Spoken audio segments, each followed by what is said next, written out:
አማን በአማን ተንሥአ እምነ ሙታን የተባለው በእውነት ከሙታን ተለይቶ ተነሳ ተብሎ የትንሣኤ መዝሙር ይህ ነውና እንግዲህ 50ውን ቀን ሙሉ ክርስቶስ ተንሥአ ሙታን በአብይ ኃይል ወስልጣን አሰሮ ለሰይጣን አግዓዞ ለአዳም ሰላም እምይእዜሰ ኮነ ፍስሐ ወሰላም ወይንም ይኩን ፍስሐ ወሰላም ተብሎ እንደድጓው በዚህ መልክ እግዚአብሔር ሲመሰገን 50 ቀን ሙሉ ነው የሚቆየውና የዛሬው አዋጅ ለክርስቲያኖች በሙሉ በክርስቶስ ለሚያምኑት የታወጀ አዋጅ ነው።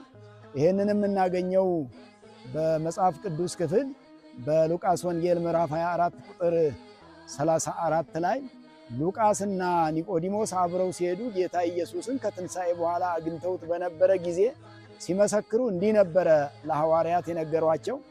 11ዱ ሐዋርያት አንድ ላይ ይሁዳ ተለይቶ በነበረ ጊዜ ከትንሣኤ በኋላ ወይንም የትንሣኤ ዕለት በመንገድ ጌታ ኢየሱስ ክርስቶስን አግኝተው ስለነበረ ይሄን ቃል ነበር የተናገሩት።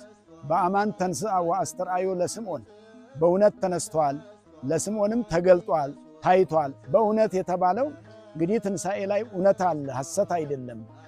የሞተውም ራሱ ነው፣ የተነሳውም ራሱ ነው፣ ሌላም አይደለም። ምታት እንዳይደለ ለማጠየቅ በእውነት ተነስቷል ተብሎ ትንሣኤው እውነት ነው። የክርስቶስ ትንሣኤ እውነት መሆኑ የተገለጠበትን ቅዱስ ያሬድ አመስግኗል። በዚያ ምክንያት እኛም አሁን እዚህ ከታዕካ ነገሥት በዓታ ለማርያም ከጥንታዊው ገዳማችን እግዚአብሔርን ያመሰገን ነውና ይህን ያሰማነው ሊቃውንቱ ያሰሙት ይህን ነውና በእውነት ተነስቷል ለማለት ነው። በእውነት የተነሳ አምላካችን በዓላችንን የትንሣኤውን በዓል የሰላም የጤና የበረከት ያድርግልን።